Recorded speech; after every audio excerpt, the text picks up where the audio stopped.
जो कुछ सूबे में हो रहा है सर, केपीके में इस वक्त इंतहाई अफसोसनाक भी है, काबिल मजम्मत भी है, लेकिन सर फिर से एक वेव है जो देखने में नजर आ रही है सामने दोबारा। किस तरह से सूरत हाल को देखते हैं?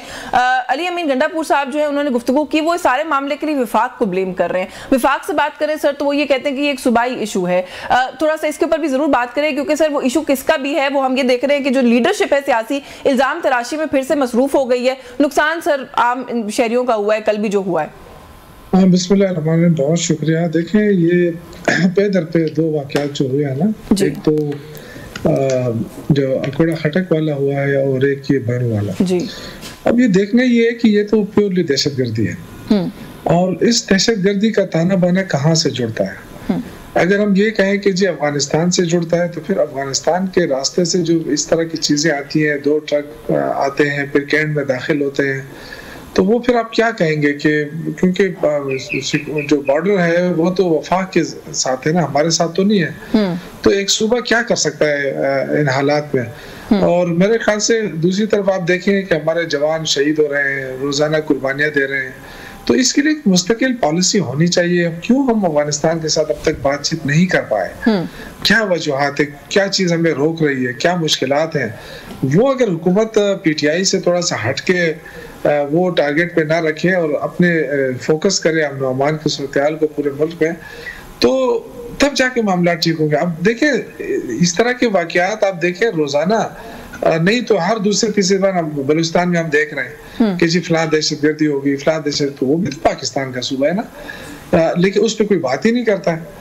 और बहुत सारे ऐसे वाकयात हैं जो हमारे सिक्योरिटी इदारे या हमारे पुलिस या फौज, वो बहुत सारे इस तरह वाकयात जो रोक भी लेते हैं, लेकिन वो हाईलाइट नहीं होते हैं। जो वाकया हो जाता है वो हाईलाइट हो जाता है। सर नेचुरल है ना, देखिए वो तो चले आप ठीक कह रहे हैं, बट नेचुरल बात है ना, जानी नुकसान होता है तो नेचुरली वो चीज हाईलाइट होती है। मैं उससे आता हूँ, मैं यही अर्ज कर रहा हूँ कि देखें, इसमें हमारी फौज के जवान भी शहीद हो रहे हैं, आम लोग भी सफर हो रहे हैं, वो भी कितने शहीद हो गए। अब होना क्या चाहिए? ब्लेम गेम, तो इसको आप ब्लेम गेम कहें जो भी कहें, लेकिन मैं क्या कहूँगा कि जब बॉर्डर उसके साथ है, वफाक के साथ है, और ये भी मालूम है कि दहशतगर्दी अफगानिस्तान के रास्ते से होकर आ रही है, तो मैं किस अच्छा सर, इस पे वैसे मैं बिल्कुल पूछती हूँ हाशमी साहब से, लेकिन एक आपके सामने भी सवाल रख दूं सर कि बॉर्डर से कोई इन्फिल्ट्रेशन होती है, बिल्कुल विफाक की जिम्मेदारी है। एक कोताही पहले लेवल के ऊपर, पहले स्टेप के ऊपर हो गई, इन्फिल्ट्रेट करके वो लोग जब सूबे में दाखिल हो गए सर, एक चीज उन्होंने प्लान की, तो कहीं ना कहीं आप भी तो इक्वेशन में और पिक्चर में आते हैं ना, आपके एंड पर भी कोताही है, कोताही दोनों एंड पर है सर। मैं उसी पे आ रहा था, लेकिन आपने मुझे इंटरप्ट कर दिया तो मैं खामोश हो गया। नहीं चले, आप बता रहा था जी, मैं वही बता रहा था कि देखिए, ये जो 2 ट्रक जब आते हैं ना, तो ये इंटेलिजेंस फेल्योर तो है, ये तो मैं बिल्कुल सही कहूँगा, इंटेलिजेंस फेल्योर भी है, और ये जो कोऑर्डिनेशन है बिटवीन मुख्तलिफ फोर्सेस के, उनकी भी वो है ना, लैप्स तो है। क्योंकि देखिए, ऐसा नहीं है, कैंट एरिया में दाखिल होना कोई आसान काम नहीं है, कहाँ से ट्रक स्टार्ट होते हैं, ये बिल्कुल इसकी इंक्वायरी होनी चाहिए। मैं जरूर कहूँगा इंक्वायरी होनी चाहिए, लेकिन हमने नेक्टा बनाया, हमने नेशनल एक्शन प्लान बनाया, वो क्या किधर चले गए?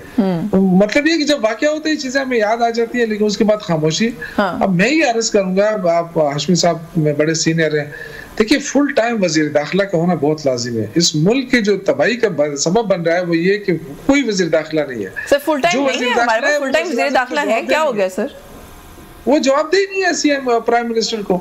अच्छा। है तो बता दे, हाशमी साहब बता दे कि वो जवाबदेह है। ठीक है, वो तो सारे दिन क्रिकेट में भागता है, कभी किधर कभी किधर। यहाँ मुल्क देखें, मुल्क के जो हालात है उनको अगर आप देखें तो एक फुल टाइम वजीर दाखिला की जरूरत है।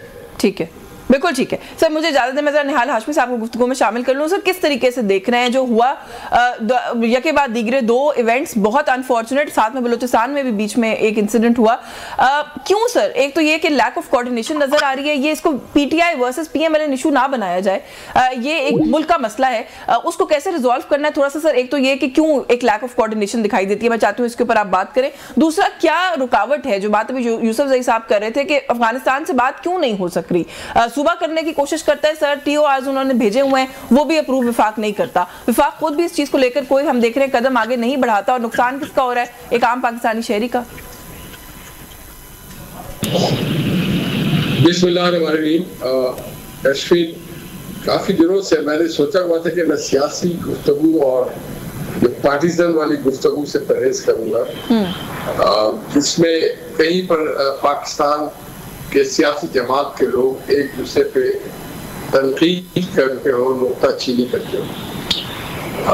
मगर कल का जो वाक़या हुआ वो इंतहाई रंजीदा था, दिल हिला देने वाला था, जिसकी जितनी भी मजम्मत की जाए कम है। मैं मोहतरम जनाब समीउल हक साहब समीउल हक के साहब के खानदान, हामिदुल हक साहब के खानदान और जो लोग भी नौशेरा और बन्नू के वाक़े में तबाक हुए उनके खानदानों की ताज़ियत करता हूँ और तमाम जख्मियों के लिए अल्लाह से दुआ भी करता हूँ कि उन्हें जल्द सेहत कामला अता फरमाए।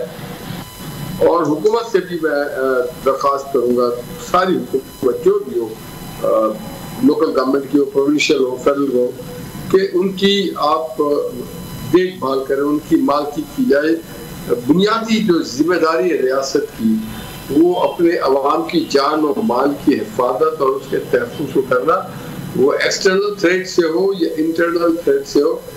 बदकिस्मती ये है कि अभी ये सारे हमारे एक्सटर्नल थ्रेट जो है हमारी इंटरनल कमजोरी की वजह से हमारे इंटरनल थ्रेट बन गए।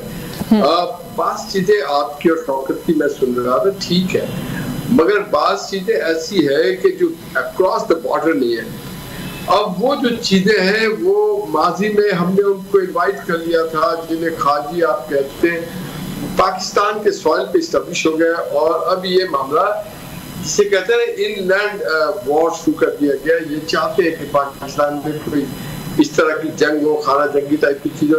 बॉर्डर अल्हम्दुलिल्लाह आपके अफवाज पाकिस्तान ने सिक्योर किया हुआ है, मगर वो जो चोरी से और चुपके से आते हैं, बुजदिली के साथ आपके ऊपर हमलावर होता है, और खास करके जब औरतें और बच्चे और अवाम पे और इवन माह रमजान में मसाजिद को नहीं बख्शा गया, तो फिर शर्मिंदगी से झुक जाता है कि हम किन लोगों को समझते थे कि ये मैंने ख्वारिश से भी कि अगर एक कदम कोई आगे है तो वो शायद ये हो क्यों कि रमजान का महीना है, मसाजिद है, उसमें औरतें हैं, उनमें बच्चे हैं और उसके बाद उनका कोई लेना देना नहीं है, आप उनके ऊपर आके हमलावर होते हैं। ये किसको आप खुश करते हैं, किसको आप बताते हैं कि आप कमजोर कर रहे हैं रियासत पाकिस्तान के हिस्से को।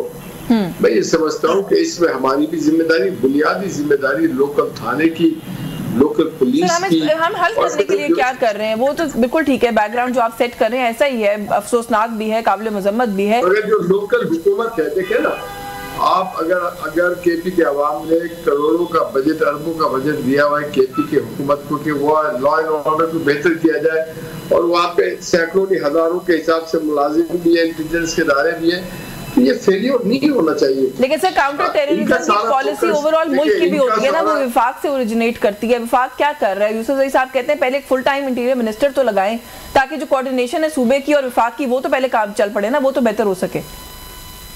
अच्छा, मैं ये कहना चाहता हूँ कि जो कोऑर्डिनेशन है वफाक की और सूबे की, उसको शदीद बेहतर करने की जरूरत है। जब तक वो कोऑर्डिनेशन बेहतर नहीं होगा तो मामला आगे नहीं बढ़ेगा।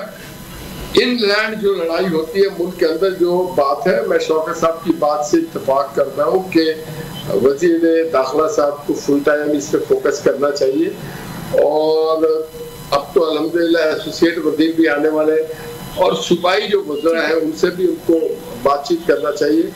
तो देखिए, बुनियादी चीजें हम सियासत बाद में करते रहेंगे, हमारी काम जो है वो अपने लोगों की जान और माल की हिफाजत करना है। चले, मैं थोड़ा सा बिल्कुल आपने ये बात की ना, आपने कहा कि सर अरबों का बजट है, प्रिंसिपल लायबिलिटी सूबाई गवर्नमेंट की होती है, प्रिंसिपल रिस्पांसिबिलिटी सूबाई गवर्नमेंट की होती है, रेस्ट जो है वो सारे इदारों पे। और चले, मैं आपकी जाने बात हूँ सर दोबारा, लेकिन जब ये बात ऑफिशियली बता दी जाए कि कल जो कुछ हुआ वो करने वाले अफगानिस्तान की सरजमीन इस्तेमाल कर रहे थे, वहां से आए थे, तो फिर बॉर्डर तो सर सूबाई हुकूमत के पास नहीं आता ना यूसुफ ज़ई साहब। लेकिन फिर भी क्योंकि निहाल हाशमी साहब भी ये सवाल करें, मैंने ये सवाल और लोगों को भी करते हुए देखा कि जी अरबों का बजट जाता है लॉ एंड ऑर्डर के नाम पर सूबों को, तो फिर अगर कुछ होता है तो जिम्मेदारी सूबे की ही है। और थोड़ा सा आगे बढ़ते हुए अली अमीन गंडापुर साहब ने कल के इंसिडेंट को इसके साथ जोड़ते हुए ये बात भी की। उन्होंने कहा कि अगर कोई समझता है कि खाली हम ही अफेक्टेड रहेंगे इससे, तो वो गलत सोचता है, ये पूरा मुल्क अब इससे मुतासर होगा। इस पर आप क्या कहेंगे सर? ये ये क्यों इस तरह की बात की है गंडापुर साहब ने? नहीं, वो उन्होंने सही कहा है। देखिए मुतासर तो होगा, मतलब ये कि अकोड़ा खटक कितना दूर है अटक से, मतलब ये कि दहशतगर्दी का कोई वो तो नहीं है ना, कोई ऐसा तो नहीं है कि खुद कुछ हमलावर को हम कोई जानबूझकर छोड़ते हैं। उसको तो रोकने के लिए हमारे सिक्योरिटी इदारे कितनी कोशिश करते हैं, जानों के नजराने दे रहे हैं, लेकिन मुश्किल होता है, उसको पता ही नहीं चलता है कि कौन अपनी जान देने के लिए तैयार है। तो मुश्किलात हैं। देखिए मैं अगेन कहूंगा कि सिर्फ हम एक दूसरे पे इल्जाम लगाने से तो नहीं होगा, लेकिन जो हकीकत है उस पर तो जाना चाहिए कि इस वक्त 2 सूबे सबसे ज्यादा मुतासर हैं और दोनों सूबों की माली मुश्किलात भी हैं, और इस हालात में खैबर पख्तूनख्वा के 2000 अरब रुपए जो है वो इस वक्त रोके हुए हैं वफाक ने। तो अगर सूबा इतनी मुश्किल में है और इसके बावजूद अगर आप उसके पैसे रोक के रखेंगे तो मुश्किलात तो और भी बढ़ेंगी। तो ये देखिए, सिर्फ ये नहीं कहना कि हमने CTD बना लिया या फला बना लिया या फला बना लिया, उनको इक्विप करने के लिए हम कोशिश कर रहे हैं, लेकिन अगर वफाक जो है NFC अवार्ड नहीं देगा, नया NFC अवार्ड नहीं देगा और पुराने में हमें वफा जो फाटा है वो वफाक के साथ है। 2018 के बाद 2019 के बाद ये हमारे सूबे के साथ आया, लेकिन NFC अवार्ड पुराना है, हमें उसके वसाइल नहीं मिल रहे हैं। तो आप खुद सोचे ना, इतना बड़ा सूबा, फिर सारी चीजों को देखकर अगर हम चलेंगे और वफाक कहेंगे जी हमारे पास पैसे नहीं है, तो जो 27,000 अरब का कर्जा लिया आपने 2 सालों में, तो इसमें अगर 2,000 रुपए सुबह का कर्जा अदा कर दिया जाता तो क्या मुश्किल था? ये सुबह भी बेहतर होता और आप ये बात कर सकते थे कि जी हमने आपको वसाइल दिया है। ये वसाइल को हम खैरात तो नहीं मांग रहे हैं, ये हमारा हक है, ठीक है, हमें अपना हक ही नहीं मिल रहा है। अच्छा सर, क्योंकि अभी हम बातों में क्या हम अफगानिस्तान क्योंकि सर बात कर रहे हैं, तो आपने खबर देखी होगी किस तरीके से देख रहे हैं सर, अमेरिकी सदर की तरफ से ये कह रहे हैं, आपकी क्रिटिक्स या गवर्नमेंट के लोग कह रहे हैं कि आप लोग समझ रहे थे कि कोई स्टेटमेंट आएगी आप लोगों के हवाले से, लेकिन पहला बयान जो पाकिस्तान के हवाले से आया है वो उन्होंने अप्रिशिएट किया है, मौजूदा हुकूमत को एक्नॉलेज किया है कि उन्होंने कोऑपरेट किया है, जिसकी वजह से 11 अमेरिकी फौजी जिनको मारा गया था अफगानिस्तान के अंदर, वो जो कातिल है उसके खिलाफ एक सक्सेसफुल ऑपरेशन हमने किया है सर।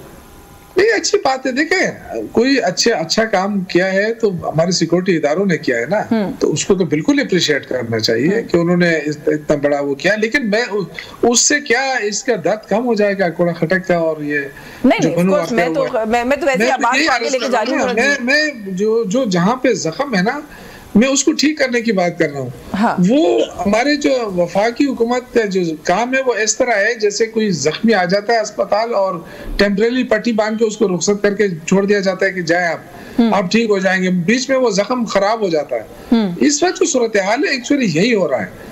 देखिए, वफाक को मैं इसलिए ब्लेम कर रहा हूँ कि इख्तियार उनके पास है। अगर मेरा वज़ीर आला ये कहता है कि यार अगर आप नहीं करना चाहते बातचीत तो हमें छोड़ दे, हम बात करते हैं अफगानिस्तान से, नहीं आप थोड़ा सा कहीं खुद को भी ब्लेम करते हैं आप लोग, क्योंकि आपको पता है वो 40,000 लोग लाए, उनको कैसे यहाँ लाके बसाया, वो बात तो होती रहती है। मगर शानदाना गुलजार खान साहिबा ने सर थोड़ा सा सुन ले, शानदाना साहिबा ने जो बात की उन्होंने क्लेम भी किया है ना सर, वो ये कहती है कि तालिबान को साबका एस्टैब्लिशमेंट ने मुल्क में वापस लाने का प्लान बनाया था, हमारी काबीना में रखा था, काबीना के वुज़रा ने उसको अपोज किया था, लेकिन कहा गया था कि ऊपर से आया है तो ये करना पड़ेगा। देखिए, अब ऊपर से कहां से आया था मैं क्या कह सकता हूँ इस पे, लेकिन जो उस वक्त की काबीना थी उसमें बाकायदा जो हमारे मिनिस्टर्स थे खैबर पख्तूनख्वा, उन सब ने उसकी मुखालफत की थी। और बदकिस्मती से अगर वो हो भी गया था, वो मायदा हो भी गया था, तो ये हमारी हुकूमत तो खत्म हो गई थी ना, लोग तो बाद में आए, तो बाद में रोक सकते थे, ये मायदा खत्म कर सकते थे अगर इनको बुरा लगता या अच्छा नहीं लगता, ये समझते थे कि वो मायदा खराब था। और मायदा कोई गवर्नमेंट तो नहीं कर सकती अकेला, आपको भी पता है। इसमें तो देखें मुख्तलिफ इदारे होते हैं, इदारों से मिलकर ही सारी ये पॉलिसियां बनती है, अकेला कोई हुकूमत पॉलिसी नहीं बना सकती है। अगर वो पॉलिसी वो गलत निकली तो उसको खत्म भी किया जा सकता था, उसी वक्त रोका जा सकता है। शौकत यूसुफ, मुझे यहाँ पे एक ब्रेक का कहा जा रहा है, ब्रेक से वापस आके मजीद इस इशू पर बात करते हैं। व्यूअर्स हमारे साथ रहिएगा।